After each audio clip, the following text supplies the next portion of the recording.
casa. É um grande privilégio estarmos aqui, todos nós, reunidos em nome do Mestre Jesus, né? E o tema que eu trago para a nossa reflexão na noite de hoje é equilíbrio emocional. Muito bem. O que é contrário ao equilíbrio? Desequilíbrio. Muito bem. Se nós pudéssemos resumir o que é o desequilíbrio, vamos resumir aqui. Desequilíbrio é um abalo, né? Vamos resumir. É um abalo. É tudo aquilo que nos impede, é uma perturbação. Tudo aquilo que nos impede de darmos continuidade de uma maneira lógica, de uma maneira equilibrada no nosso processo evolutivo. Ou seja, tudo aquilo que me entristece. Não sei se vocês perceberam a leitura da nossa irmã, que ela falou que tem dias que nós estamos tristes, não é? Então, tudo aquilo que nos entristece, tudo aquilo que nos abala, nós podemos perceber, então, como um desequilíbrio. Só que nós, muitas vezes, nós nos equivocamos e nós julgamos já saber o que é um equilíbrio e um estado de desequilíbrio. Muito bem. Será que na correria do nosso dia a dia, nós verdadeiramente conseguimos identificar uma pessoa equilibrada ou desequilibrada? Será que toda pessoa que grita está desequilibrada? E toda pessoa que está silenciosa está equilibrada? Não, né? Vou contar para vocês que há poucos dias eu moro em frente à casa espírita onde eu sou trabalhadora. E um dia desses, o povo atrasou por conta do trânsito e ao chegar no portão, abri o portão da minha casa, né, do meu quintal, e eu percebi que havia uma jovem parada na frente do portão lá da casa espírita. Ou seja, eu sou a porteira do seu filho. Eu vi aquela jovem tão bonita, tão bem vestida, tão bem arrumada, tão bem maquiada, um cabelo tão bem cuidado, toda sorridente, toda simpática. Aí eu a cumprimentei, ela também. Eu disse, é a primeira vez que você vem à casa? Ela disse, sim, eu não sabia o horário e por isso eu cheguei mais cedo. E fomos, entramos, né, abri o portão, entramos na casa e começamos a conversar. E nessa troca, ela me disse, pois é, eu vim conhecer a casa. Eu estou morando há algum tempo por aqui e eu não sabia da existência dessa casa. E ela falava com um entusiasmo tão grande que eu olhei para ela e disse, que beleza! Poucas pessoas vêm pelo amor. E que bom ver uma jovem tão bonita e tão animada vindo à casa espírita pelo amor. É por amor. E ela me olhou e disse, não, não é. Eu venho pela dor, por uma dor insuportável que eu carrego desde criança. Quando eu tinha 11 anos de idade, meus pais me abandonaram. E eu fui morar com uma família que também não gostava muito de mim. Eu consegui, com muito esforço, estudar. Eu consegui, com muito esforço, me relacionar com uma pessoa bacana. Eu me casei com um homem maravilhoso, que me entende, que está sempre ao meu lado. Mas os reflexos do passado me acompanham. Lembro-me de quando eu tinha 11 anos de idade, minha mãe me abandonou e eu ficava em um cantinho chorando, porque eu sentia saudades de minha mãe. Eu sentia tanta saudade de minha mãe e eu não tinha com quem conversar, porque eu percebia que a pessoa que havia me adotado também não gostava muito de mim. E isso então veio me acompanhando. Eu me tornei uma ótima profissional, estou bem estabilizada no meu trabalho, financeiramente, estou bem no meu relacionamento, mas em alguns momentos, essa dor toma conta de mim. E eu preciso me libertar. Ouvindo aquela jovem falar, eu olhei para o meu mentor e perguntei: por que é que você me deixastes eu me enganar dessa maneira? Eu olhei para aquela jovem e eu acreditei que ela estivesse top, muito bem equilibrada. Por que, meus irmãos, que os nossos mentores, eles permitem, muitas vezes, que nós tenhamos essas surpresas, mesmo sendo nós trabalhadores, mesmo nos dizendo espíritas? Por quê? Para que a gente passe a observar melhor as pessoas. Na correria do dia a dia, muitas vezes nós não percebemos a dor dos nossos irmãos. Muitas vezes aquela pessoa que grita, ela está bem, ela só gritou naquele momento, né? Ela não gostou lá, foi fechado lá no trânsito e aí, né, saiu. Ela gritou, ela xingou, mas ela está tranquila no seu dia a dia. Enquanto aquela outra pessoa que eu encontro está sempre sorrindo, ela pode estar carregando um sofrimento, uma dor insuportável. E por falta da nossa observação, nós não percebemos, por conta da nossa correria, ou até mesmo por conta do nosso egoísmo.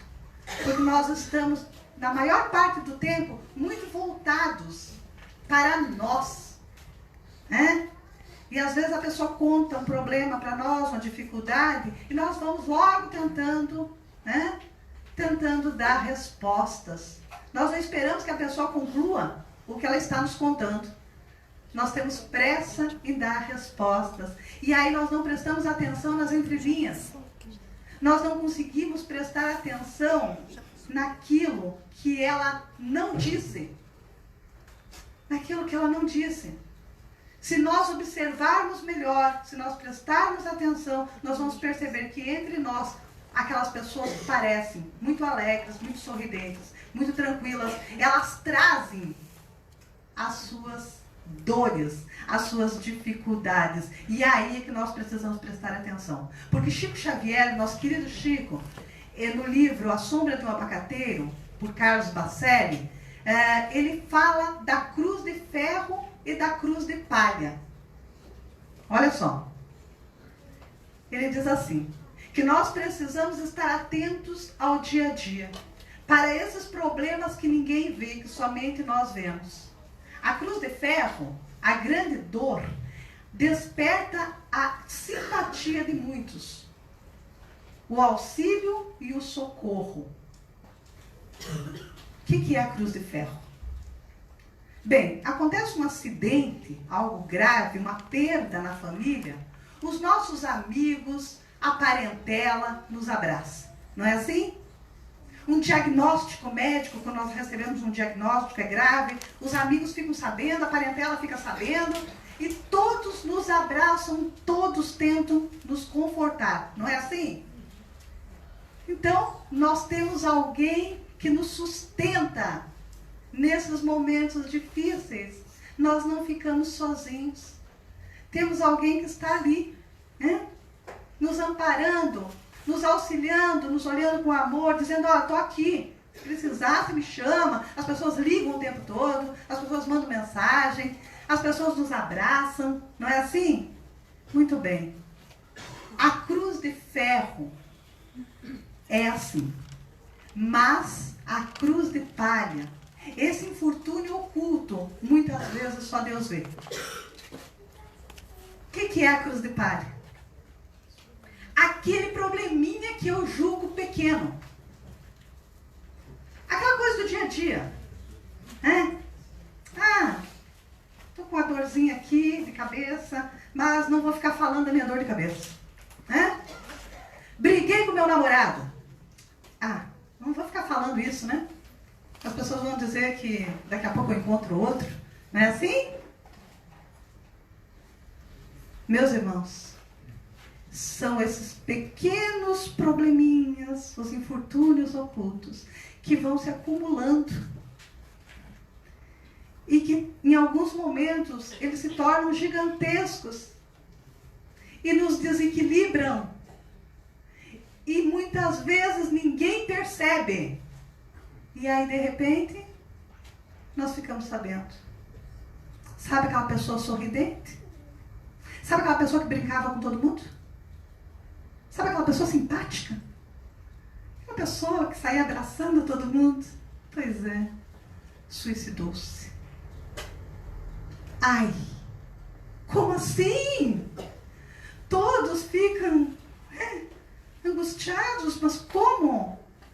Como? Aquela pessoa não, mentira, não é possível. O que aconteceu? Ah, ela perdeu o emprego. Ela terminou um relacionamento amoroso. Ela não está bem financeiramente. Não, meus irmãos, isso é mito. Os suicidólogos, que são médicos, psiquiatras e psicólogos, que acompanham pessoas, os sobreviventes lá do suicídio, eles fazem um rastreamento, ou seja, eles mapeiam a vida daquela criatura desde criança. Como foi a sua infância, como foi a questão do colo, do carinho, do afeto, da atenção, para que eles possam compreender que foi uma somatória, ou seja, não foi uma única causa. A pessoa foi tendo uma sequência de acontecimentos dolorosos em sua vida, porém ela não tinha com quem desabafar a sua dor. Ela não tinha ninguém disposto a ouvi-la. Mas eu não estou falando de ouvir superficialmente, não, meus irmãos. Não tinha ninguém que a ouvisse com o coração, que estivesse ali, presente, dizendo, olha, eu vou te ouvir e eu não vou julgar. Eu não vou te julgar, porque se você me disser que você está chorando porque você deu um tropeção e você machucou a unha do pé, eu vou entender que nesse momento, essa é a maior dor do mundo. Porque a dor do outro, se a dor não é minha, a dor não é bobagem. A dor é séria. E nós precisamos observar isso. Nós precisamos observar que a cruz de ferro, ela tem o amparo, porque ela é vista. A cruz de palha, ela não tem amparo. Ninguém vê, ninguém percebe, porque as pessoas têm vergonha de falar dos pequeninos problemas. E esses pequeninos problemas, eles vão se avolumando, eles se agigantam. E eles machucam, eles maltratam. Então, meus irmãos, nós precisamos estar atentos para os nossos pequenos problemas, para aquilo que nós julgamos ser a cruz de palha, e também para a cruz de palha dos nossos irmãos. Estar atento às reações, à mudança de comportamento e até o excesso de alegria e de entusiasmo, porque muitas vezes está disfarçada aquela alegria, está disfarçando uma grande dor.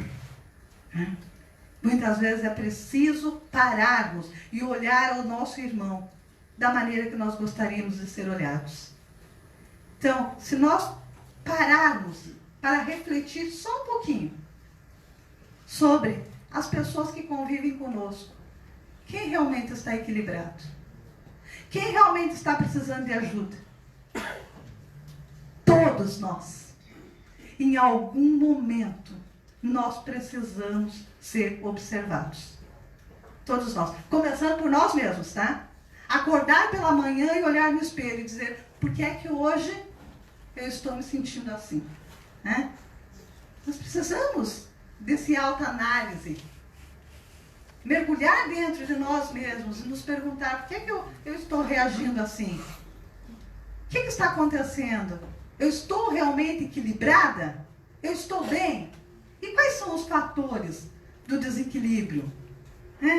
Tentar buscar, meus irmãos. Tem um livro fantástico que nos orienta muito. Eu gosto muito dessa obra. Quem ainda não leu, eu indico, porque é uma obra fantástica, que é O Problema do Ser, do Destino e da Dor, de Leon Denis. E lá ele começa com muitos questionamentos. Quem somos? É bom nos perguntar, né? Quem sou eu? Eu sou essa pessoa alegre aqui? Ou eu não sou tudo isso? De onde viemos? Quantas vezes a gente se pergunta, né?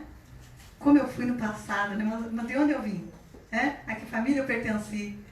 Como eu era? Para onde vamos? Para onde vamos? Você sabe que os benfeitores espirituais, eles nunca falam sobre céu e inferno. Eles dizem que a nossa morada está dentro do nosso coração. Ou seja, dentro dos nossos sentimentos. Ali está a nossa morada. Então, por que sofremos? Por que nós passamos por dores e sofrimentos? E qual é o objetivo da nossa existência? Muitos aqui já se perguntaram por que nós estamos aqui? O que é que nós estamos fazendo aqui? Bem, meus irmãos, na questão 132, em O Livro dos Espíritos, Allan Kardec, o codificador da doutrina espírita, com muita propriedade, ele vai indagar aos benfeitores espirituais qual é o objetivo da encarnação. E os benfeitores vão responder que Deus impõe, olha só, Deus impõe a encarnação aos espíritos com o objetivo de fazê-los chegar à perfeição. Para alguns, uma expiação, para outros, uma missão. Todavia, para alcançarem essa perfeição, é preciso, ou seja, é necessário que suportem todas as vicissitudes da existência corporal. E agora? Mas a minha vida está tão difícil. Mas é para isso mesmo que nós estamos aqui, meus irmãos. Para suportar, para enfrentar, de cabeça erguida e com dignidade. E por isso nós não estamos aqui para vivermos sozinhos. Somos indivíduos, mas precisamos uns dos outros. Precisamos daquelas pessoas que nos olhem com amor e que digam, olha, eu estou aqui. Eu estou aqui. Eu não sei o tamanho da sua dor, porque eu não posso avaliar e dor do outro não se mede. Como eu disse, se a dor não é minha, se a dor é do outro, a dor não é bobagem e a dor do outro é gigantesca. Mas eu estou aqui. E vou ser muito sincero com você, eu não posso curar a sua dor, mas eu não vou soltar a sua mão. Eu não vou te soltar. Eu vou segurar a tua mão e eu vou te compreender e eu vou te respeitar para que você possa se reerguer, se reanimar e seguir em frente de cabeça erguida e com dignidade. Ou seja, isso é amor. Esse é o verdadeiro amor que Jesus nos ensinou. E que nós, em alguns momentos, por conta da nossa correria, por conta do nosso egoísmo, nós nos esquecemos de amarmos, de nos amarmos da maneira que Jesus nos ensinou. E aí nós só nos damos conta de que aquela pessoa era importante para nós quando a pessoa já partiu. Então, meus irmãos, devemos sim aproveitar os momentos que nós estamos aqui. Valorizar aquelas pessoas que convivem conosco, pois não é por acaso. Não é por acaso. Agora, quais são os fatores da nossa perturbação, meus irmãos? Quais são os fatores da nossa perturbação? Nós vamos construindo isso, né? E através dessa construção, se nós olharmos lá em Evangelho segundo o Espiritismo, no capítulo 5, bem-aventurados os aflitos. Bem-aventurados os aflitos. Espera aí, lá no item 1. Bem-aventurados os que choram, pois que serão consolados. Bem-aventurados os famintos e os sequiosos de justiça, pois que serão saciados. Bem-aventurados os que sofrem perseguição pela justiça, pois que deles é o reino dos céus. Esse é o consolo que Deus nos dá. Esse é o consolo que vem do alto, né? Para que nós saibamos que a vida não é só essa coisinha aqui, esses momentos aqui, A vida é tudo isso. E muito mais. E muito mais. Quando eu lembro de tudo isso, lembro-me de um senhor que ele estava em estado grave. Aí uma amiga minha, ela trabalhava com pessoas já em fase terminal.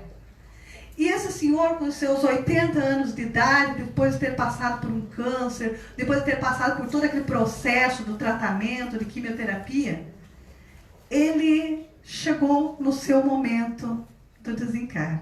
E ele chegou no hospital muito mal.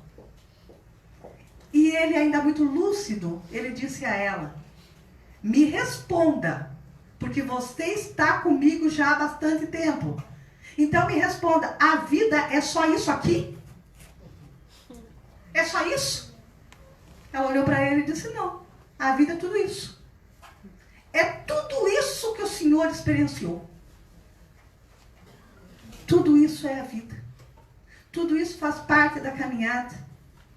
O que nos conforta é saber que não acaba aqui. Que nós prosseguimos. E tudo aquilo que nós conquistamos segue conosco. A única coisa que se desfaz é a matéria.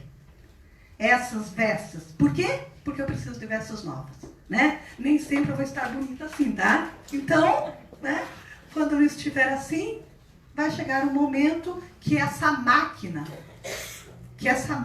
que o Espírito utiliza para viver, porque é o Espírito que está utilizando essa roupagem carnal, o Espírito está utilizando. A partir do momento que eu não seja mais útil para o Espírito, essa roupagem, ela vai se desfazer e vai se renovar e virar uma rose mais bonita, mais alta, né?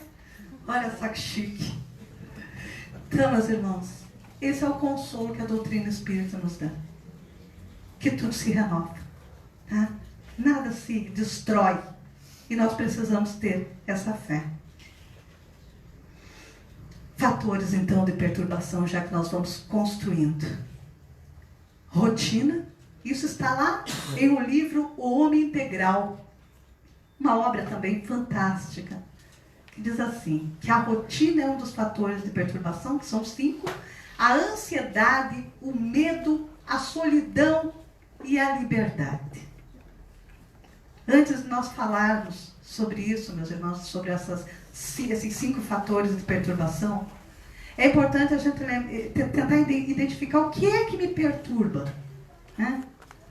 O que é que me tira, o que me abala, o que é que me tira do meu estado normal e me tira desse processo evolutivo, pois o Espírito sabe que está aqui para evoluir, tá? Sabe da necessidade da vida. E por que é que nós nos abalamos, então, com tanta facilidade? Muitas vezes, e eu atendo muitas pessoas, jovens, adultos, idosos, e nas minhas conversas, eu percebo que o ser humano, em geral, está muito preocupado com a opinião dos outros. Nós vivemos muito em função do que o outro pensa ao meu respeito, o que o outro acha, né? Como eu devo andar para agradar o outro, como eu devo me vestir para agradar o outro, seguir o modismo. E eu não paro para refletir sobre o que eu realmente quero. E não o que o outro espera de mim. O que eu quero? Porque se eu for feliz, meus irmãos, eu irradio isso. Nós somos reflexos. A partir do momento que eu estou bem interiormente, eu consigo transformar o pensamento do outro. A ideia que o outro faz de mim, aquilo que o outro espera de mim, tanto faz. O importante é aquilo que eu posso verdadeiramente oferecer. Rose, mas a gente é tão frágil, eu sei. Eu sou frágil também, todos nós somos. Imaginemos nós, Chico Xavier, o nosso querido Chico, aquele ser iluminado, né? Que era Chico, que é Chico, que até hoje falamos em Chico e a luz brilha. Meus irmãos, Chico, certa vez, tem uma história de Chico muito interessante. Chico frequentava uma igreja católica desde pequenino. E ele gostava muito da igreja. Ele gostava muito de ir à missa. Mas certa vez, quando ele começou a desenvolver a sua mediunidade, o padre ficou muito aborrecido com o Chico. Né? Com aquela mediunidade, com aquela história de espírito. O padre ficou muito irritado com o Chico. E sei que o padre disse, olha, que queria que o Chico fosse para o inferno. E o Chico ficou tão magoado com aquelas palavras. Chico achou que o padre foi tão duro com ele. Chico voltou para casa e Chico chorava, e Chico se lamentava. E aí a sua mãezinha, Maria, mãe de Deus, João de Deus, que em espírito vinha conversar com ele, surgiu, né, no quintal lá e falou, Chico, o que aconteceu? Por que é que você está assim? Por que essa nuvem negra? Por que essa tristeza, esse sofrimento, essa dor? E aí Chico diz, mas mãezinha, você acredita que o padre me mandou ir para o inferno? A mãe dele disse, mas Chico, é por isso que você está assim? Mas sim, mãezinha, imagine só, que absurdo o padre falar essas palavras para mim. E a mãe de Chico disse, olha Chico, eu vou te dizer uma coisa. Ele te mandou ir para o inferno? Pois muito bem, não vá. Não vá. Não obedeça o outro. Então nós vivemos, muitas vezes, meus irmãos, nossas dores, as nossas tristezas, é porque nós saímos por aí obedecendo os outros. Né? Não é o outro que me magoa. Sou eu que permito que o outro me magoe. Eu permito. Né? O outro me diz algo que me ofende, ele quer me ofender mesmo. Agora, eu estou obedecendo ele quando eu me ofendo. Então, não vá. Não obedeça. Não faça o que o outro espera que você faça. Faça aquilo que te faz bem. Porque você estando bem, você fará bem ao outro. É assim, meus irmãos, que funciona. Então, vamos falar um pouquinho desses 5 fatores de perturbação. Então, a rotina. A rotina tem um lado bom, né, e tem um lado negativo. Qual é o lado bom da rotina? A disciplina. Né? As pessoas podem contar comigo. Eu falo para o Ricardo, olha, terça-feira às 20 horas eu estarei lá. Ele pode ter certeza que eu estarei aqui. Né? A não ser que eu adoeça. Mas aí também eu vou avisar com antecedência. Não é assim? Então, uma pessoa de confiança. Uma pessoa disciplinada. Mas quando é que a rotina, ela é prejudicial? Quando ela começa a enferrujar a minha alma. Né? Quando eu começo a seguir um padrão que as coisas têm que ser dessa maneira, todos os dias. Eu acordo todos os dias às 6, eu tomo café às 7, eu vou para o trabalho a tal horário, eu volto, eu almoço ao meio-dia, e isso de segunda a domingo. O ano inteiro. E aí eu quero que a minha família toda entre nesse ritmo. Eu quero cobrar do outro que o outro seja assim. E eu transformo a vida da minha família num verdadeiro inferno. Contar para vocês que eu me casei com um japonês, né, com um oriental. E aí, quando eu fui conhecer a família lá com suas tradições, e a minha sogra, ela tinha o hábito de servir o prato de todos. Ela não colocava a comida à mesa. Ela servia, né, ela pegava no fogão, servia todos, e depois ela retirava todos os pratos, e ela queria lavar a louça imediatamente, e queria que todos saíssem da cozinha imediatamente, isso de segunda a domingo. E aí eu observando aquilo, eu percebi que as pessoas ficavam angustiadas, que os filhos também, que logo se mexiam, vamos sair daqui porque a mãe não gosta, porque a mãe quer arrumar a cozinha. E aí certa vez eu perguntei para ela, sogra, por que essa angústia? Permita que fiquemos em volta da mesa, né? Que fiquemos conversando e rindo, é tão bom. Ah, mas eu preciso lavar a louça. Eu disse, não, mas eu posso lavar a louça para a senhora, não tem problema. Aí sabe o que ela me respondeu? Você não sabe lavar a louça. Aí eu não tive mais como argumentar. Meus irmãos, nós podemos sim ter a nossa rotina, mas tudo precisa ter um equilíbrio, tá? Para que nós não nos desequilibremos